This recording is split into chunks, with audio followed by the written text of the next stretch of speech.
Welcome to this week's edition of a World Crisis Radio. It's Webster Tarpley reporting to you from Washington, D.C. Now, we've just had the formal opening of Budget Week here in the nation's capital, and the results are absolutely appalling.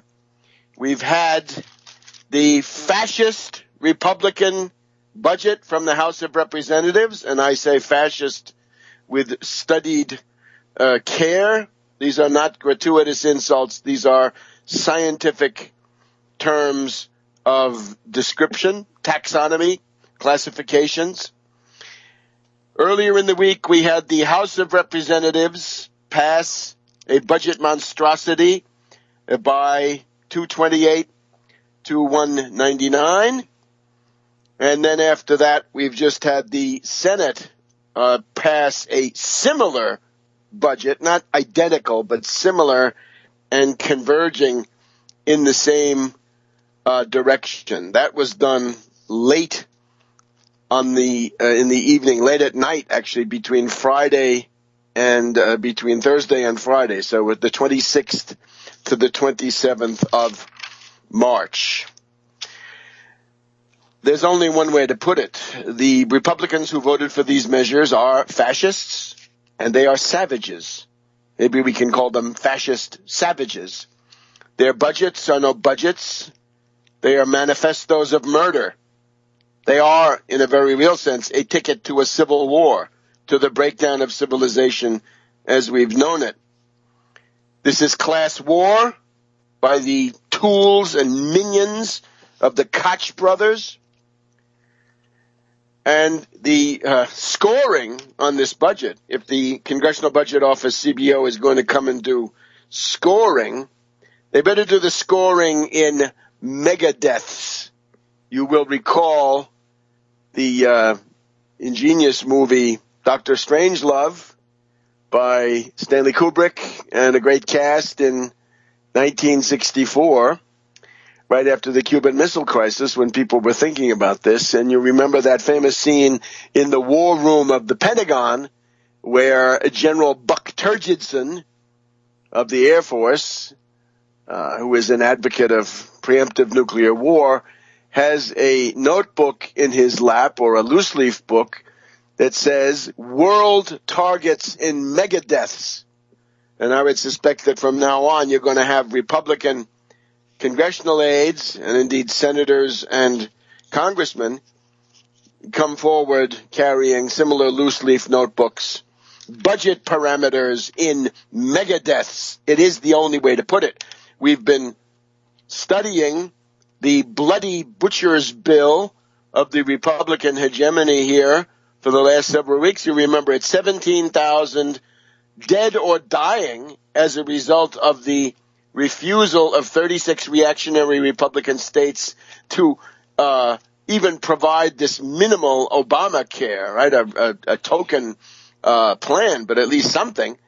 17,000 dead there. And now if the Supremes, with the fascist Justice Scalia, impeach Scalia, of course, it's another 10,000. So you're up to about 27,000. But now all of that has now been far exceeded.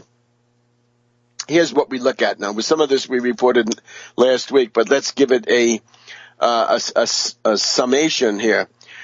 First of all, on food stamps, perhaps the most important of these entitlements in terms of immediate life or death impact, right? You got 50 million people, or almost 50 million people, who've got to have dinner tonight. They got to have breakfast tomorrow morning, and on and on. They've actually got to have 3 square meals a day, and if you take that away, then some of them are going to die. Well, the proposal is a significant cut of the food stamp budget.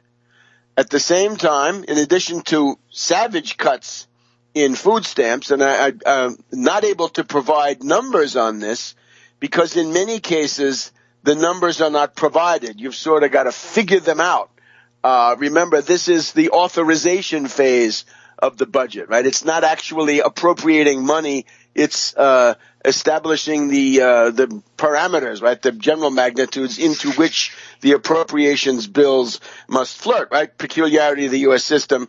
Everything has got to be authorized, and then it's got to be appropriated. We're now in the authorization phase. That does not mean, as the rotten controlled media are arguing, that these votes mean nothing. No, they mean a lot.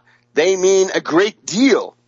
And one of the reasons I want to go into this in detail is that the media coverage of this monstrosity is designed to keep you quiet, right? To keep you essentially passive and gulled and duped until it's time to go into that bad night of Republican, fascist, genocidal austerity.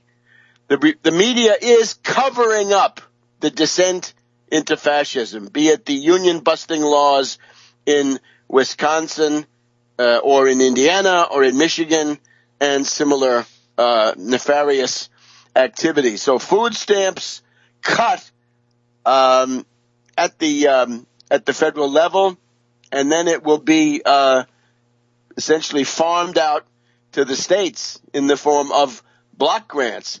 As far as Obamacare goes, completely repealed, and there is no substitute. There's nothing that fills the gap. So that is now something like 14 million Americans who will be simply stripped of their health care, and that's it. You're out of luck. You're on your own. In the case of Medicare, the authorization builds in the what the Republicans call premium support. Premium support means a voucher that within a certain number of years, they say in the 8th year of this wonderful plan, you will stop getting an actual Medicare card that you can use to buy coverage as needed. It will be in the form of a voucher, and the voucher will have a number on it, and that will say your allowance for this year is $5,000. And if that's not enough, tough luck, drop dead. You will die. That's it. Don't let anybody tell you otherwise. So it means that the entitlement, the essential human right, which is widely recognized in the world and would have been recognized in the U.S. Constitution if Roosevelt had lived. Remember, he put this right along with other rights into the State of the Union message of 1944. Medicare will essentially be put on the path to destruction. So you lose your entitlement, right? That's the wonderful gift from the Republicans. They say it's going to go bankrupt, so we're going to destroy it first. Voucher. And the voucher means that the risk goes to you, right? If you run out of money, you're simply dead. Medicaid is block granted. It is savagely cut. We went through this last week, and it's block granted. So it's given over to the states. It's a mass of cash, a certain amount of cash. And then along come Christie and Kasich and Jerry Brown, of course. He's worried about global warming or whatever it is, right? Any governor, fascist, reactionary, whatever, social traitor, like some of the Democrats, they come along and they can use that for what they want, and you are left holding the bag. So, once again, it's Medicare voucherized, food stamps and Medicaid farmed out to the states in the form of block grants. Now, that's only the beginning of this saga of death and destruction from Congressman Price of Georgia.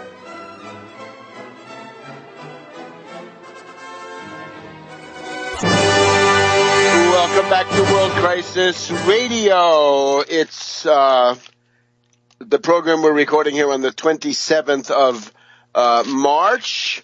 Let me just remind you, if you want to come out and break a lance in support of Reverend Pinkney, boycotting Whirlpool, this coming Saturday, by the time you hear this, it will be underway. It's at PC Richards. That's the appliance store. 120 East 14th Street. Hey, down on 14th Street near Union Square. I think it starts between 1 and 2. Anyway, you won't hear this before 2. So if you hear this and you want to go over there, hop on the subway and go. Food stamps are passed out as block grants, subject to cuts by fascist governors. Imagine what's going to happen. Medicare, voucherized. Medicaid, block granted, savagely cut.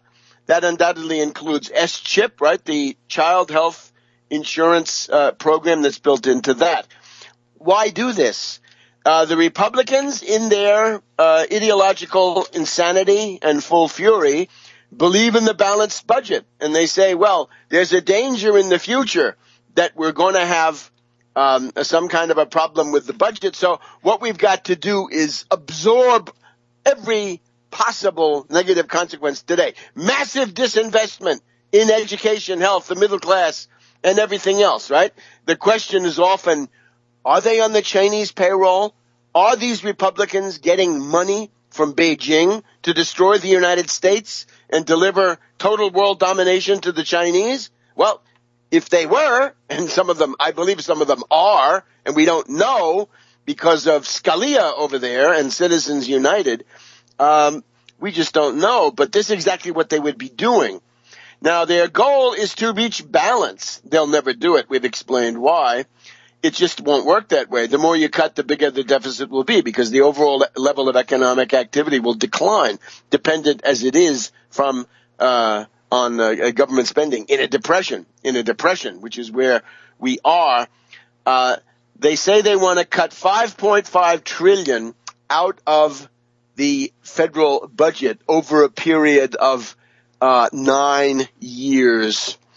And they're going to go to vouchers for Medicare in the 8th year. I guess they've been burned enough, so they take the sort of slow and circumnavigation approach.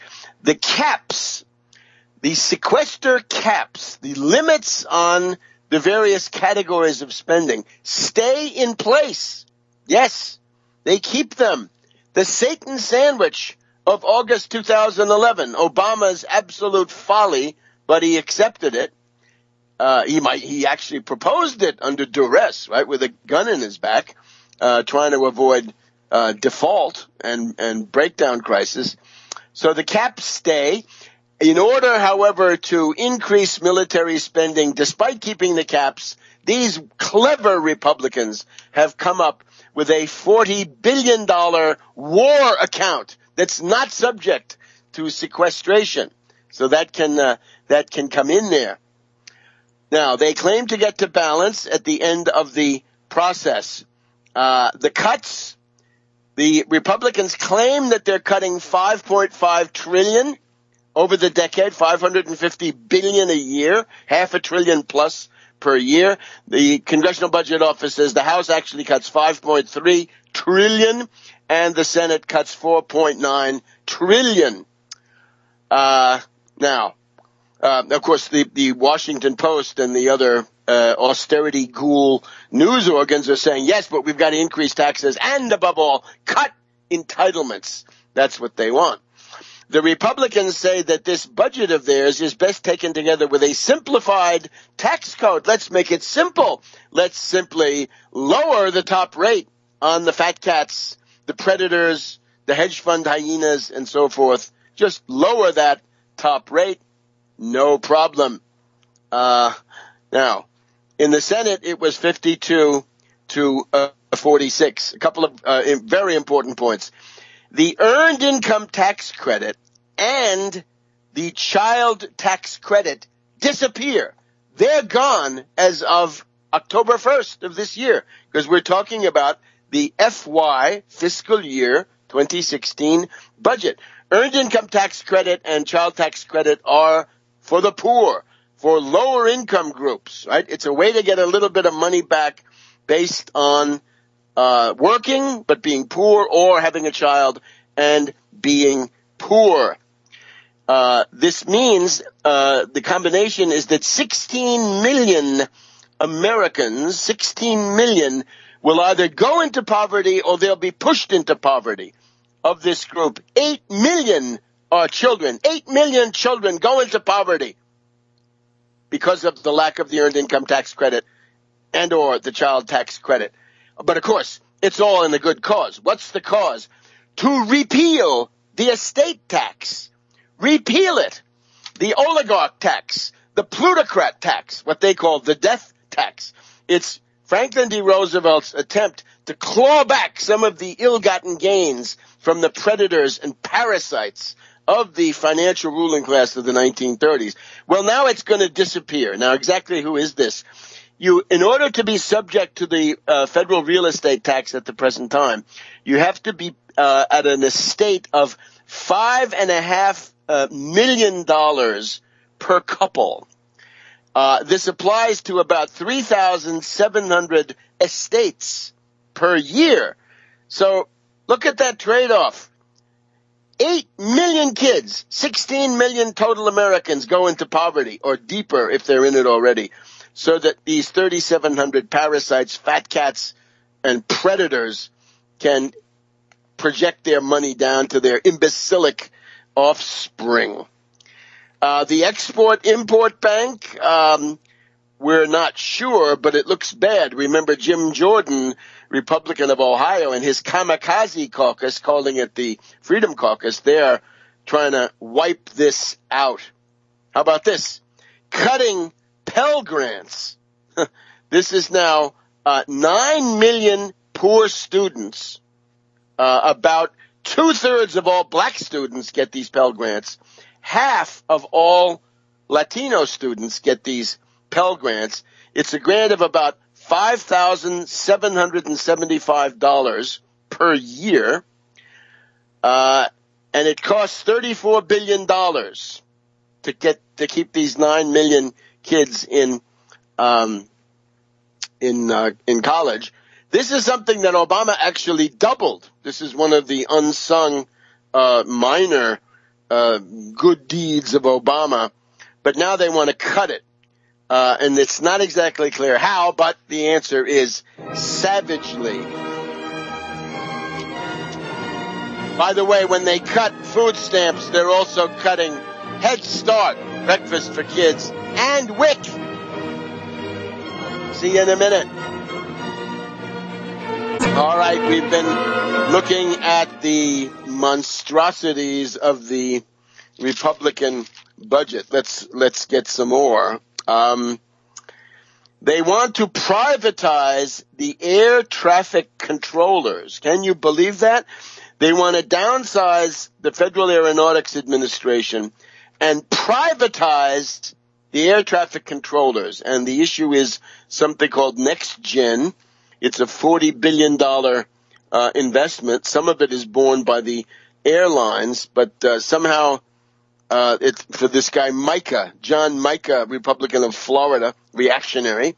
He wants to farm this out. He's probably got some rich friend who wants to buy it and loot it and asset strip it and then throw it back on the junk heap, and the federal government can pick up the wreckage. That's the way it usually works. There's also the question of the Highway Trust Fund, which has now run out of money again, and it's got to be renewed by about the end of May. So May 31st, that will come up again. Now, the Republican budget also contains $1 trillion of unspecified cuts. They've got a scalpel. They've got a hatchet. They've got a saber and a lance, but they're not going to tell you exactly who's going to get hit. This is the so-called magic asterisk, right? They'll say, this doesn't look like it balances, but we are going to balance it because we're going to have $1 trillion in unspecified cuts. There's also some action going on around payday lenders, loan sharks, absolute rip-off operations, right, and how they prey on working families who can't make ends meet, and then they get into a descending spiral of usury and slavery. Well, the answer to that, of course, is to reintroduce usury laws as we had them in the pre-Volcker era. 10% was the top interest rate you could charge on any loan, and that we would be very well advised to go back to it. So I think we've touched on at least some of the lowlights of this monstrosity. If this goes through, not only does it strip you of your Medicare entitlement, it brings non-military spending to the lowest rates since the Eisenhower administration. January 1961 is the term of reference. So that's the situation there. Now let's look at what else happened here. We'll see some of these Republican presidential candidates. Rubio said, let's increase military spending, but let's not pay for it. Let's just add that to the deficit. This was defeated 32-68. Then along comes Little Rand Paul, not to be outdone. Little Rand says, let's increase military spending. Let's give more to the Pentagon. My God. All you dupes out there, you thought you believed in Little Rand? He's a militarist. He's trying to find ways to have the Pentagon spend more, not less. This is the reality of libertarianism. Complete fraud. So he says the Pentagon should get more money. How would you get the money? Cut foreign aid. Now, we don't know the details, but is he saying to cut U.S. food aid, food for peace? Remember, the U.S. provides approximately, more than half, 60%, I believe, of all food aid in the world comes from Uncle Sam, and it's something to be proud of. It saves many lives, whatever else it does. No, says Little Rand, we want to cut it. That went down 96-4. Here we have a traitor Democrat, Senator Kaine of Virginia. He says increase the Pentagon spending, but pay for it via entitlement cuts, except for Social Security. But Medicare is included. Okay. Bernie Sanders says that the Republicans are not asking even a penny from any fat cat to pay for the budget deficit. Of course not. He wants money for climate change. That's his story. Senator Murray, came out and said, it's time to end these sequestration caps.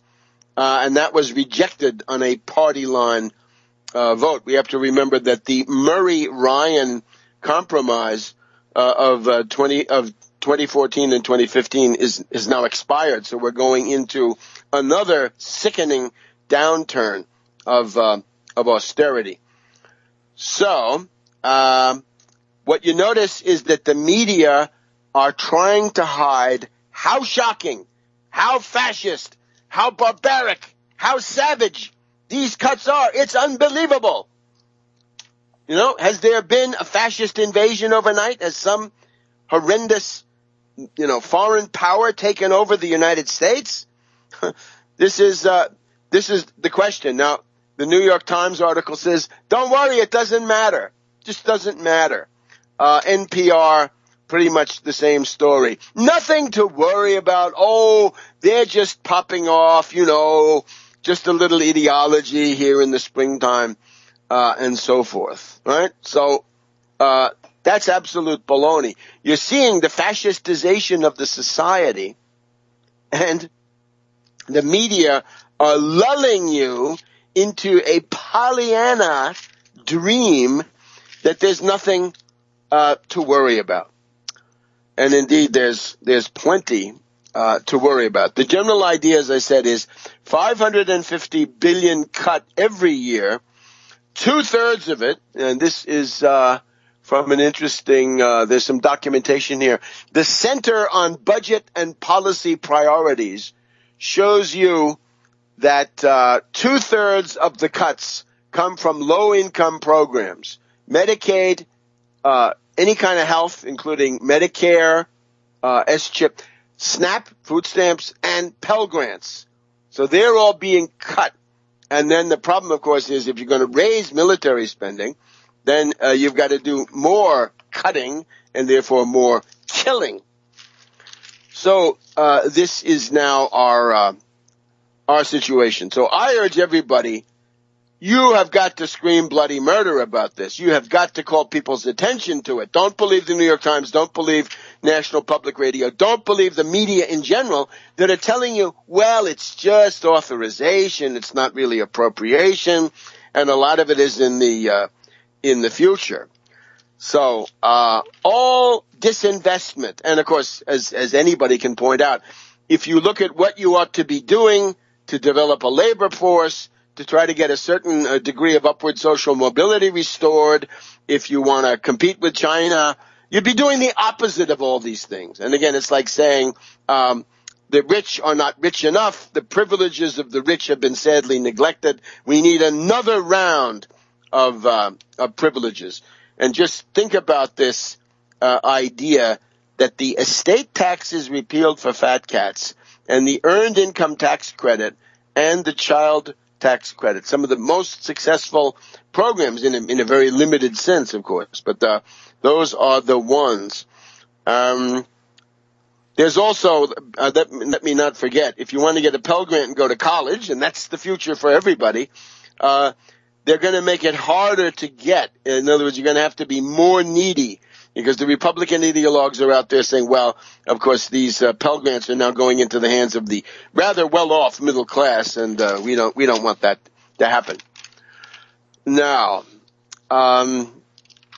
we ought to be looking at the international situation, and we'll be doing that. We're going to do some interviews now, and we'll wrap up on the international situation at the end of the program, if all goes well, according to my calculations. Back in a minute on World Crisis Radio. Welcome back to World Crisis Radio. Webster Tarpley reporting here from Washington, D.C., and now we're very pleased to be able to go to Athens, Greece, and to get a report from our observer, our correspondent there in Athens, Michael Chiotinis. Michael, I guess we've just reached the 2-month mark since Syriza won the election, right? January 25th to February 25th, and now it's March 27th. So it's been about 2 months. So you know best how to proceed. Why don't you pick up the story as you think best? 2 months into the Syriza era, let's say. 2 months into the Syriza era, and there's not much to show for it, because we are stuck in these negotiations, hard negotiations. The Germans, I think the German elite is interested in absolute financial domination, and thus the German government is interested in absolute political domination. And it's not just the Christian Democrats, I think. I think the German socialists are even worse, because a possible success of the Syriza government, I think, will mean their demise, in effect. They will follow the fate of the Greek socialists, who have right now 2.5% in the polls. So it's a catastrophe for the socialists. And you can see the German press, the socialist newspapers, representing the socialists being most harsh and most crazy. The crazy things that have been written in the past weeks. So this week we had a meeting between Tsipras and Merkel in Berlin. Right. On Monday, it took place under a good climate, and the aggression from the German press somewhat cooled down, but I don't think that's a change of policy.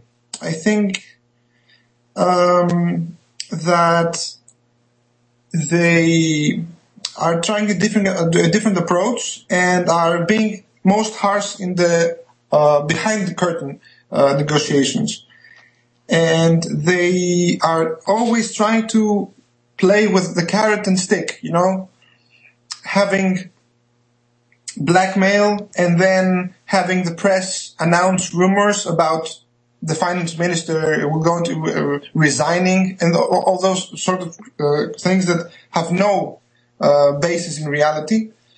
And they play the communication game, They try to play this card. The important thing from this meeting, I think, was that Tsipras mentioned at last the Siemens scandal. I don't think if you know about this. It was a big scandal. Go right ahead. Some years ago about it's a big company, electronic company, Siemens. We all know Siemens. Sure. German company who Siemens had been bribing politicians all over the world to get government contracts, and since the German government is trying to that's the funny part. That's what Tsipras tries to explain, is that the Germans are trying to to play the moral card on us, on Greeks, and that Greeks are immoral in being debtors.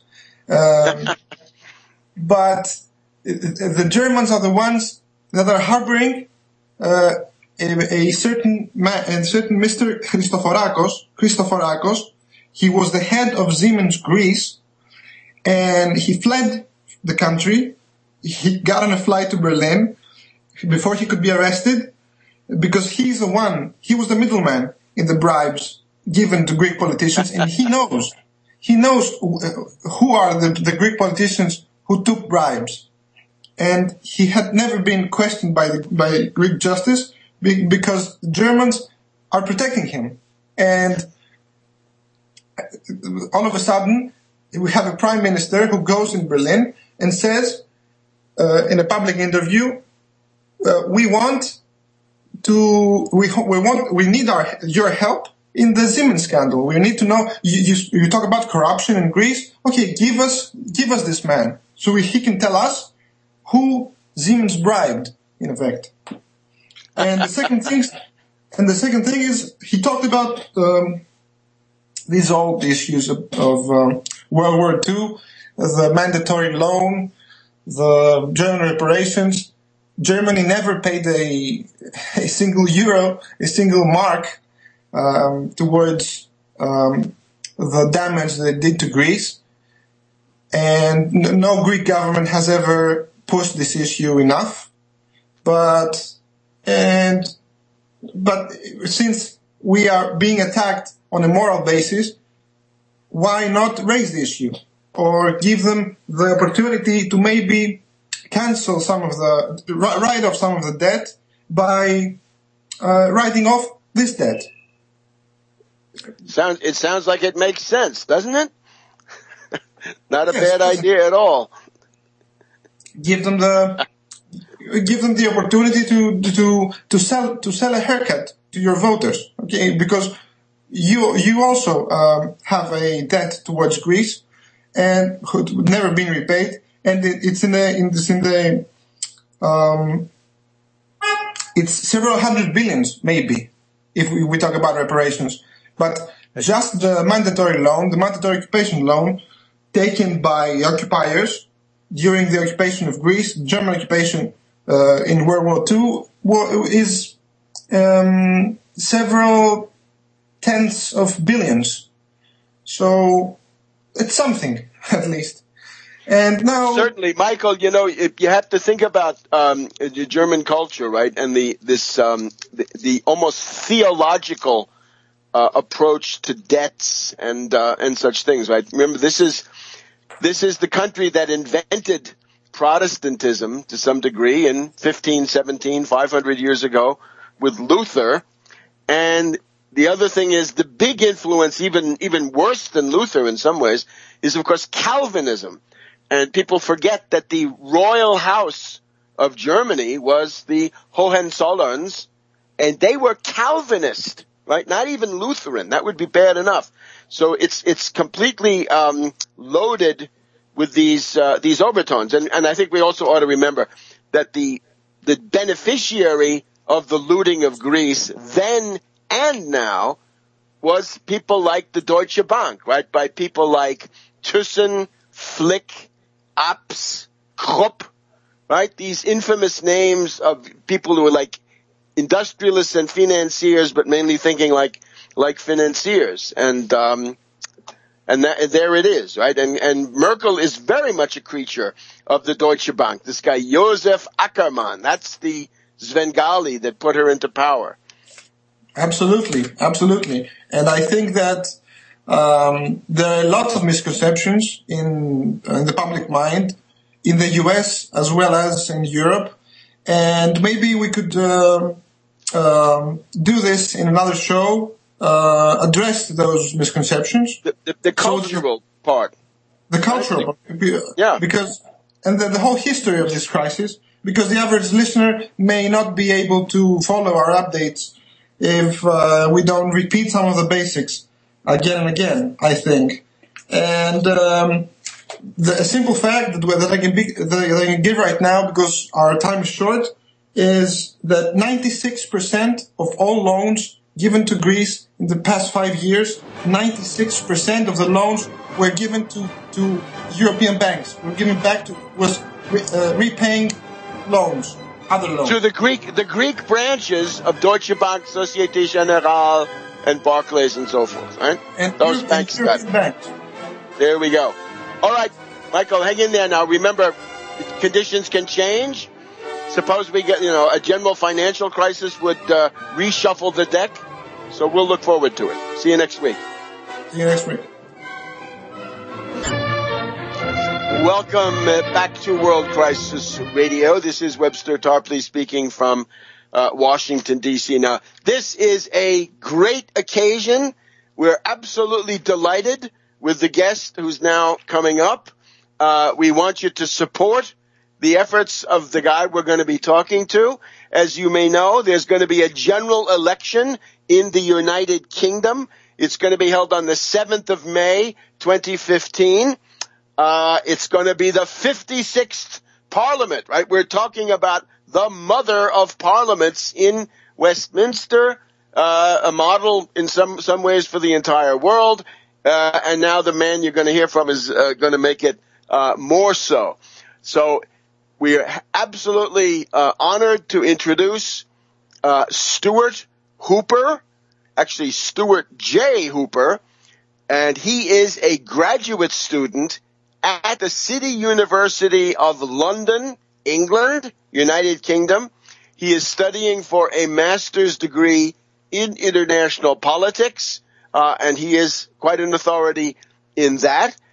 So he is now going to be standing for office in the election, which is now coming up, and he's going to be looking to you for support of all kinds. And it's absolutely goes without saying that the ability of people who share some of the ideas that you've been hearing about on this program and from the various organizations that support these ideas in the U.S., this is going to be a big turning point. So welcome to Stuart J. Hooper, speaking to us from London, I guess? From Essex, Webster. Essex. Yes. And tell us, you got to tell everybody, where's Essex? It's a little bit, east Essex of London? Yes, just above the London. East. I guess as the Essex, it means east. There we go. So tell us everything.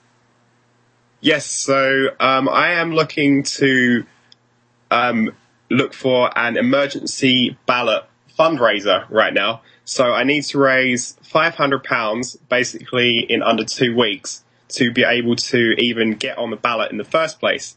So this is a fundraising attempt for that. So in order to help out, you need to go to facebook.com and you can search for Stuart Hooper for Parliament, and you will find a Facebook group which you can join. Or you can just search for facebook.com/ Hooper for MP. That's HOOPERFORMP. And there you'll be able to support me, and hopefully we can raise that £500 in under those 2 weeks. So the constituency that I'm going to be trying to get on the ballot for is called South Basildon and East Thurrock. That is in the south of Essex, and it is 1 hour from central London. The current incumbent is a Conservative, so the Conservatives are currently in a coalition government with the Lib Dems. He is known to be one of only a handful of Conservatives that have never actually rebelled and voted against the party line. So that's kind of interesting. We have somebody who is definitely 100% in the system, so to speak. And sounds like an apparatchik, a Tory apparatchik. Yes. And in the constituency next door, not the one I will be running in, but an interesting note, the incumbent is a lady called Jackie Doyle-Price. She's also of the Conservative Party, and she was outraged when Parliament refused to go to war in Syria. So you can see the kind of people that I'm surrounded with in the political scene. Now, Stuart, I just have to ask you, can you go back and say again with tremendous effort to make it clearer to us foreigners, the name of this location, South Basildon, so Basildon, like Basil Rathbone, but Basildon. Yes, Basildon, and okay. East Thurrock. Thurrock. Yes, Thurrock. Now, I'm very sorry right now, Stuart. We're going to have to ask you to wait for a minute. We're just getting an incoming call from Reverend Pinkney, and you know the conditions that we function under, right? So he's got 10 minutes, and the clock is already ticking. So could I ask you to just wait, and we'll get back to you as soon as we finished with him? Yeah, that's fine. And we'll stitch the interview again together again, so you can use it as needed. Okay, let's go to Reverend Pinkney then. Thank you. Webster, I'm here. How you doing, Reverend? I'm doing great, Webster. I tell you, I'm just so excited just to think about all the wonderful things that we can do, and some of the things, the programs that I'm setting up. I'm setting up a legal team here to help some of these guys right inside the prison with several different cases that they've been wrongly convicted, and I have came up with an idea and something that we can do where we can set up teams now and go to that law library and get information that we need and use what we got. And with the outside help of these lawyers and stuff like that that's willing to help, I think that we're going to be able to get some of these guys out of here. So my goal is to get people out of here that's been in here for a long, long time and has nobody to come in and support them. So I'm putting together a team, and I'm building me an army, and we're getting ready to do some incredible work. I tell you, I'm excited about this because it gives me an opportunity to really go out here and help people and build. Some people you can't help, but I'm going to help the ones that need help, want help, and I'm just here. And also, we are Reverend, if you could just hang on, we've got to. There's no way around it. We've got to have a quick break, and then we'll be right back. Sounds good. In a few minutes. I'm sorry. Go ahead, Reverend. That's okay. That's okay. We're good with that. We're good. Yeah. Go right ahead. Okay, well, anyway, what we want to do now, we want to deal with things that's happening here, and especially inside the system, is the penitentiary, I call it. I said, this is the penitentiary. This is what they call a real-life prison and stuff like that. So we have to show people what we're capable of doing. We got to talk about this food system here. We got to let the world know that what they're feeding the people here is almost ridiculous. You wouldn't feed it to a dog if you was out in the world. But the point is, people have to talk about it. The people that runs this food program is Aramark. And what they're doing to the people here, they're feeding them food that's so degraded that nobody would want to eat that food. So everybody in prison don't deserve to be here. That's the number one message that we have to get out there. But we have to Reverend, can you just say the name again, the name of that company, loud and clear? Aramark. Aramark. Aramark. They are the ones who provide the food service here. And they've been providing the food, and it's the poorest quality of food that you could ever eat. Like they spend, here's what they spend per breakfast. 79 cents per person on breakfast. 79 cents at the most. 79 cents for lunch. 79 cents for dinner. They give you some meat that is so incredible that nobody know what it is. Nobody knows what this meat is. And they, and here's the bad part. If you get sick off the food, you got to pay a $5 copay, which is so incredible that nobody can believe this stuff. You just can't make this stuff up. And everybody thinks that the life in prison, they got it made. They get 3 square meals. This is not 3 square meals. I don't know what this stuff is. But the most important thing is here, and we're going to be fighting for that. And that's my new thing right now. That's what I'm going to stand up and fight for, the people inside this prison, as long as I'm here. Reverend, you're giving us a eyewitness view of the prison industrial complex and this policy of mass incarceration, which is the absolute shame of the United States and points up the hypocrisy of a ruling elite that has people like Congressman Fred Upton from Benton Harbor, right, the owner of this immense whirlpool monopoly on appliances and so forth. And it's all based on this kind of savage exploitation. And now I'm afraid we really do have our break. We'll be right back in a second. And here we are back again. This is World Crisis Radio. We're cutting things short because we want to get as much time on the phone with Reverend Pinkney as we possibly can. Reverend, you're telling us that the conditions in that prison, the Coldwater facility, are atrocious. They violate human rights, and it's all run by Aramark, right? A-R-M-A-R-K. That's right. And remember, Aramark is a multi-billion-dollar company. They're a multi-billion-dollar company. And I'm talking about they gross maybe $20 million a year. Look them up on the Internet. And this is what they do to the people here. They have taken advantage of the people in the state of Michigan, tricking them out of money and telling them that they feed these prisoners actually good. The food, nobody will believe the food that they serve. And they've been getting away with this food for so long, and nobody is saying a mumbling word. That's why it's so important that we get it out over the air, tell the world about what's happening here in Michigan. And this is worse than Nazi Germany when they had the concentration camps. This is what this is all about. We got our own concentration camps right here. And not only in Coldwater, Michigan, but we talk about Marquette, Michigan. We talk about all these other places that has these prisons. And it's time that we let them, we're going to have to force them to let people out of here. They're not just going to do it. Because, look, we have to fight back and let the people know that's out there that we have to do this. So anyway, let me talk about my hearing coming up April the 14th at 8:30 in Berrien County, Michigan. We need people to come up and come out there and show out. Bring your signs. We're going to be marching. We're going to be doing everything. We're going to show them what we're capable of doing, and we're not just going to sit here and twiddle our thumbs and saying everything is all right, because everything is not all right. Webster, let me say this to you. It's not all right. Let me say this to the listeners. It's not all right. This prison system got to start doing what they're supposed to do, what they should be doing.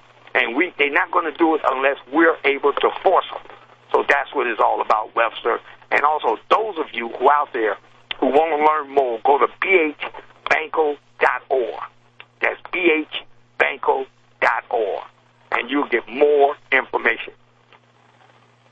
Reverend, we certainly, various friends of ours can put together a major expose on this human rights atrocity situation in those Michigan jails. We got to remember that this is Governor Rick Snyder who's sitting at the top of that prison system, right? The guy who asset stripped Detroit and put all those communities under essentially little dictators sent in to run it in the interests of plutocrats. And I guess I have to salute you. You are a true community leader, and wherever you go, you see these crimes, right? And a slave labor operation is the essence of austerity, and now you're picking up the fight against that. And we can certainly, Absolutely. the main thing is to get that out internationally. Absolutely, and let the people know that this country is not what they say they really are. For years, they have been doing the same thing, and the sad part about it, we got people here in this prison who shouldn't be here. I mean, there's no reason for someone to be kept here for longer than what they normally should be here, and that's what they do in Michigan. They keep you here. They make sure that you don't get out once you get in, and they do it systematically, like it's okay, because the word is, if people from prison get out of prison, they're going to come out and do bodily harm to you and your family, and that scares people, and they use that all over. So we have to show them that we're not that way. That, what they're doing is lying to the people and also using them to make money, more or less. Because this is the biggest money-making operation I have ever seen in my life where people don't really know about. Everything they do, it costs money. Every single thing they do, it costs money. They transport people around the country, and it costs money. It costs them. This is how they train the system. So we have to let people know what we're up against, and we're willing to fight back. And that's Reverend Edward Pinkney, who is, as I say, an absolutely national, and indeed international leader in the fight against austerity, and now taking on the prison industrial complex and the system of mass incarceration. The web address is BH Banco, that is Benton Harbor Black Autonomy Network of Community Organizations.org. You go to that, on the lower right-hand corner, you'll see a PayPal. Give and give generously, and give soon. Reverend, remind us again, when is that court date? The court date is April the 14th at 8:30 in the morning in Berrien County, Michigan. Judge Sterling Thurrock, the person who sent me to prison, with absolutely no evidence at all. No evidence. Not one piece of evidence that they have that will send a person to prison, and then the jury. You have one. But unfortunately, I'm here, and I'm here. Minute remaining. And continue to fight regardless whether they like it or not. I'm here to fight. Okay, so I urge everybody to go to that website and make a contribution. The last word to you, Reverend. Last word to me, let's continue this fight, and this is a fight that we can win if we learn to fight together. It doesn't make a difference whether you're black, white, Mexican, Puerto Rican, Chinese, you're French, whatever it is, German.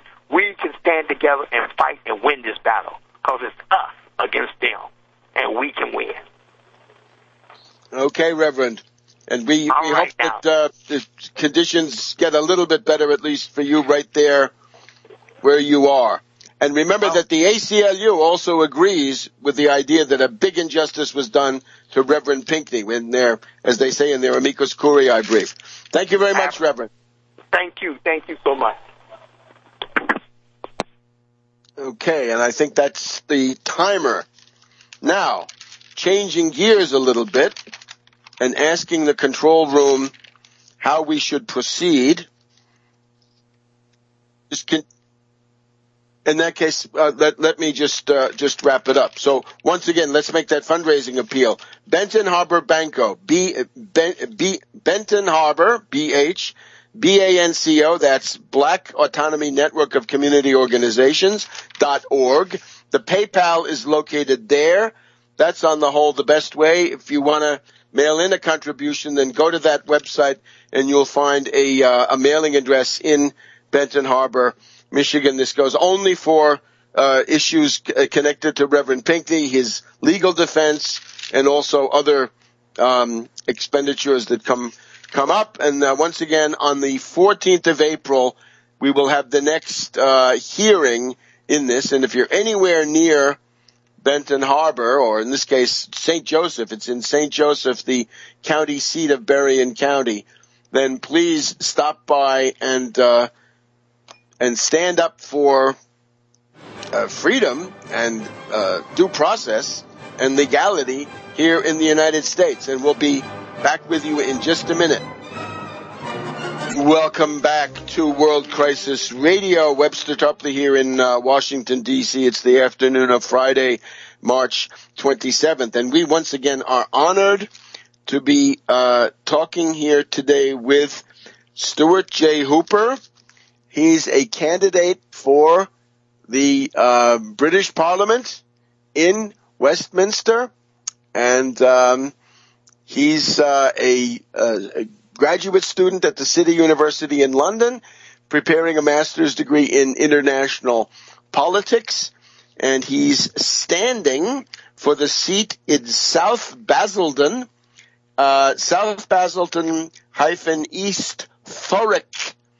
East Thurrock, against the Tory incumbent. What is the name of that Tory incumbent?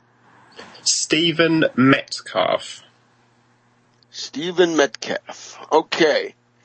Well, you got your work cut out for you. Tell us how it's shaping up, and let's make sure that we got that appeal for financial support as well as political. Why don't you repeat that? Yes, so in order for me to actually get on the ballot at all, I need to raise £500, which is about $750 in under 2 weeks. So in order to do that, you need to go to my Facebook group page, which is Stuart Hooper for Parliament, which you can search for on Facebook, or go to facebook.com/Hooper for MP, HOOPERFORMP. And on there you'll find the PayPal link where you can donate. And that will help out the fundraiser. Okay, and I urge everybody to do this because the deadline for filing is coming up fairly soon. And after that, we have this typical, rather short but very intense British campaigning season, right? The campaigning it's a little bit less than a month. So it all gets done fast. And therefore, we have to front load the support. If you think about making a contribution, do it now and do it generously, because before you know it, this will be over. This is not your 2.5-year U.S.-style marathon. Yes, absolutely. So I'm running as essentially an anti-austerity candidate. Currently, we have a few anti-austerity forces, so to speak, but they're not very good, to say the least. So we have the Green Party, who have come out against austerity, but they have no program to pay for all of their ideas.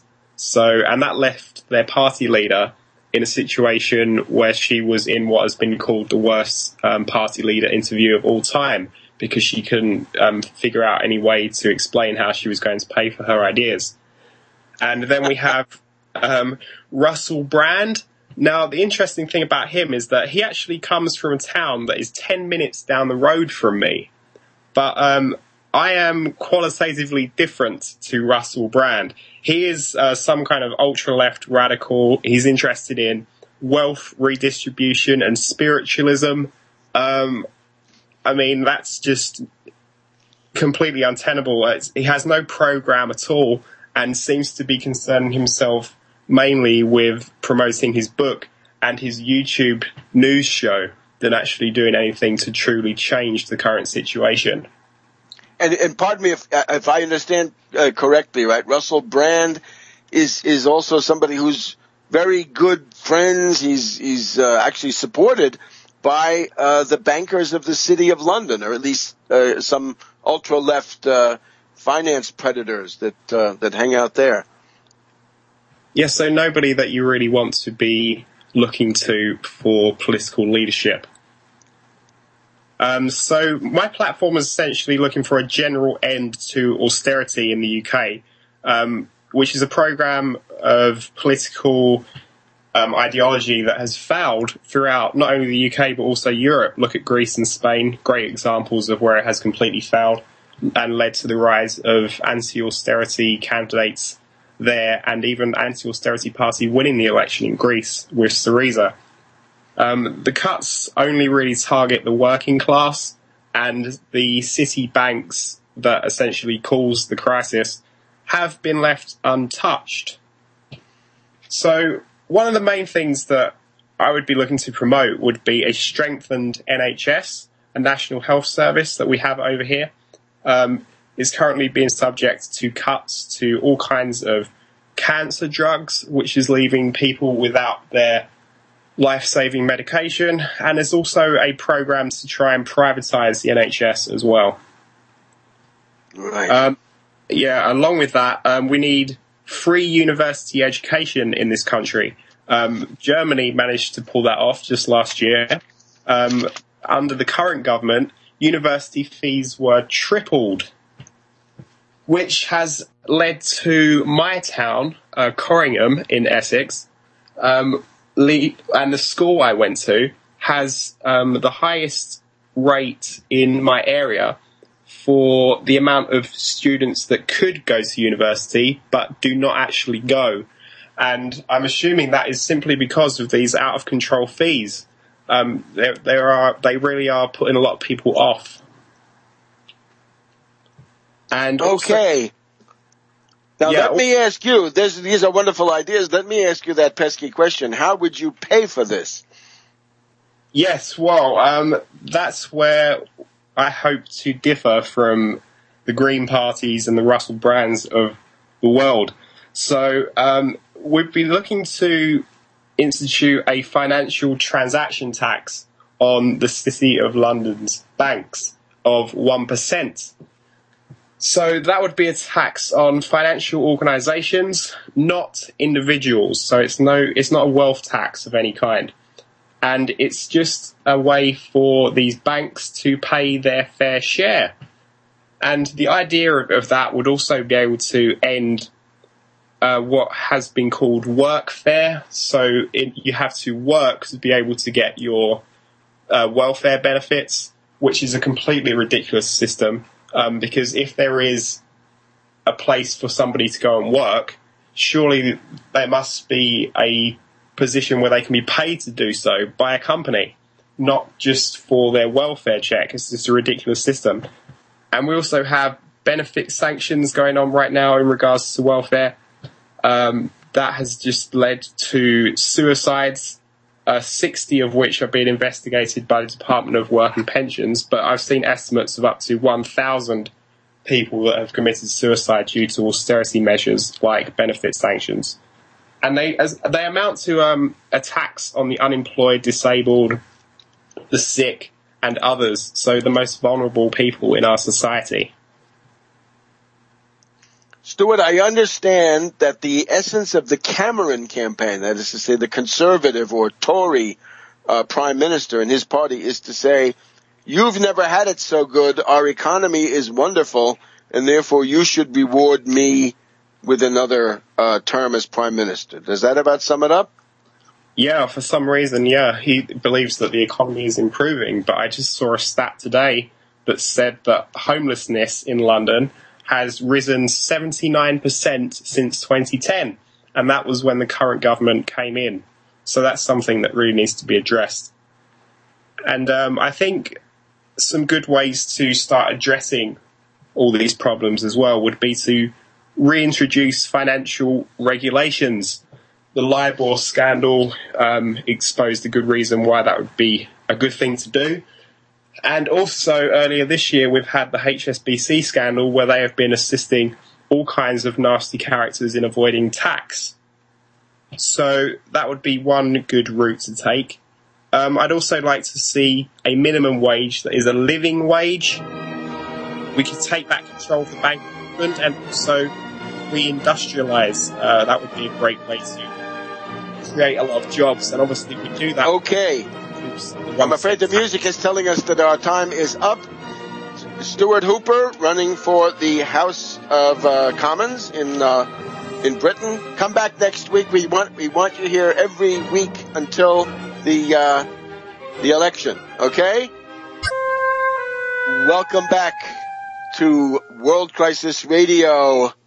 It's already the last segment of our 27th of March taping. And you'll be hearing that then all during the coming week. We are very happy, honored once again to be joined by Adam Rodriguez. Adam Rodriguez is a candidate for the post of county commissioner in Monroe County, Pennsylvania. This is the gateway to the Poconos. It is the area of the Delaware Water Gap. I guess one of the metropolitan areas is Stroudsburg.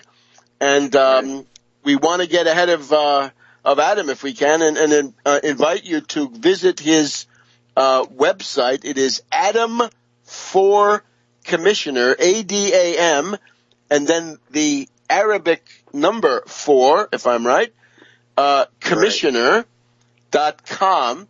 And that's also where you can sign up for to help politically, to volunteer for various tasks, and also to make a contribution. So we'd like you to start thinking in those terms. Adam's election is on the 19th of May, and we're going to be following him all the way to that event. Right? What do we got? About two months to go. This is a very important race, and you're going to learn a lot about what it looks like down at the grassroots here in the United States. So, Adam, welcome back. Thank you very much, Webster. Thank you much for that introduction. I really appreciate it. And thanks again for having me on your show. Just really quick, it's Adam for F-O-R, not the Arabic numeral. Yeah, that's okay. No, I don't want to get people confused. Adam4commissioner.com. That's my website. You can go there and help me with my campaign to donate, and we can go into details of that later on. But really quick, one of the things about this campaign that's just so exciting is, we've talked about this, is, when you're talking about a national bank and the trillions of dollars that are going to be coming, and that will be issuing forth at a very near date, I'm convinced, So when that starts to happen, it's the commissioners in the state of Pennsylvania, at least. I don't know how other states run, but in the state of Pennsylvania, it's the commissioners that are going to be issuing the contracts for these massive projects that are going to be to fulfill these massive projects that are going to be taking place all over the country, and specifically in Northeast Pennsylvania. Now, geographically speaking, the state and Northeast Pennsylvania, its economy will again be focused around the geography. So again, we sit at this confluence of the Delaware River, where New Jersey and New York and Pennsylvania all kind of meet together, and we're about 40 miles south of that geographic location there, known as Port Jervis. So then, if a dam were to be built, which it was supposed to have been built back in the 1930s as part of the WPA project, the reservoir would have extended from the gap all the way back to Port Jervis, and it would have been a 40-mile-long dam. And it was originally intended to be a high headwater dam right at the gap, because the gap is, it's a very unique feature to the area. It's the beginning of the eastern part of the Appalachian Mountains, and it's between the Chiotinis Ridge and then the Poconos, and the Delaware River Valley sits right in the middle. And there's this massive on one side of the state. There's a national park, and on the other side there's a very long state park. And those things are there because that mission was never fulfilled. The dam was never built. That whole water project never happened. It was slated to be probably the largest water management project east of the Mississippi, save for maybe the St. Lawrence Seaway. So, it's really incredible. They came in, they surveyed the gap. They determined that at that point right there, because the slate beneath the ground with the sediment was too loose. Now, with modern technology today, you could drill down a mile for fracking. I don't see why you can't use that same technology to drill down even further and to be able to put the pilings in to be able to support a type of project like that.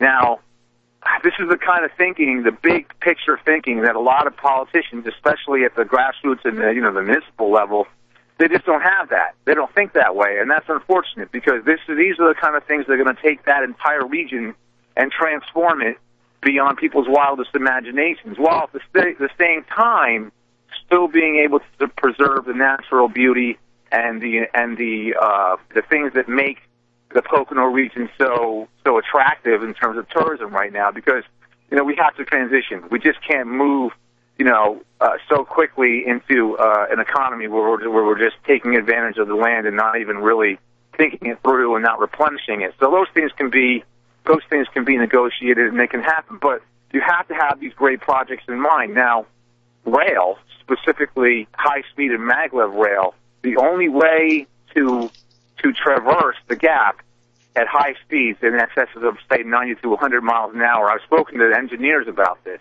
They said there's no way you can do it. It has to be either over the gap, or maybe put up a dam and then run the 4 lanes over it. Now, that original project that was supposed to happen, it was fought over for at least 50 years, from the 1930s all the way on through to the 1980s when they finally killed it in, I think, the early 90s. And, they had every reason, every excuse in the world not to do it. There was a shad migration that would have been disturbed. There were, water concerns. There was all kinds of concerns about, excessive, water management problems in the northern regions. And basically it was killed. And what was behind it? Our friends, the Rockefellers, and our friends, there was, I think, the Sierra Club was working with a lot of the grassroots levels. There were over 40 different organizations that were being seeded with money through a judge, a Superior Court judge, and also a Supreme Court justice that was friendly with the Rockefellers, and they were funneling money down to the grassroots level to kind of spur up all these, environmentalist organizations that didn't want it. And, I plan on making this the fight because I want to give people a hope. And now, as commissioner, I can't say, well, I'm going to be in charge of these things and I can make these things happen, but I can agitate for them to be. I can work, I can petition my local congressman, Matt Cartwright, and say, we need to do this, because he does want to do the project. Right now, it's slated for regular rail, regular diesel, or electric, and, it's not, they have maybe, I think, about $500 billion to open it up, $500 million rather, to open it up from the Gap all the way back to Scranton, and that only means to relay the tracks. Now, the problem really is New Jersey, unfortunately, because they're holding back, and it comes to money, because New Jersey wants to make it local up to a certain point, and that would not benefit people that want to commute into the city and be in the city in 45 minutes to an hour. So, there's lots of details involved with this. Very interesting. It's a very interesting fight, because people want it, and they want that hope. And it's not just the people that commute into the city; it's the people that also live in Stroudsburg, because they know that they need more mobility. They need more transportation. Public transportation is key if that area is going to be the transportation hub of the eastern part of the state, rather. So, this is the way I'm thinking. And when they say to me, "Well, where's the money?" I say, "Don't worry about the money. We'll get the money. Provide me with the labor force, and then we'll talk about the money. Because right now I'm not seeing the labor force." So, this is how I'm thinking, and this is the fight that I'm bringing to the table. It's very unorthodox, and people are taken aback, because I'm expanding the issues out just beyond the local municipal concerns or county concerns, which in and of themselves are very important. But I can't, if I show people that I'm only thinking small ball, and that I can't do these things, or I don't have the vision to be able to agitate, then what's the point? That's not leadership. What was it that FDR said? Where there is no vision, the people suffer. The people perish, and of course that's right out of the Bible. Adam, we've come to the end of our time. Yeah. I'm sorry. Let me see if I get it right this time. Adam for Commissioner. Yes. Please donate. ADAMFOR Commissioner.com. And make your contribution, sign up to volunteer, get involved in the campaign. The election is the 19th of May, and as you've just heard, this candidate would be the best county commissioner in the United States, based on what we've just heard. I'm taking this serious. We need lawn signs. We're being primary, so we need lawn signs. I need campaign handout material, marketing material. Please help us. All I need is a few $1,000s to get this goal. Okay. See you next week, Adam.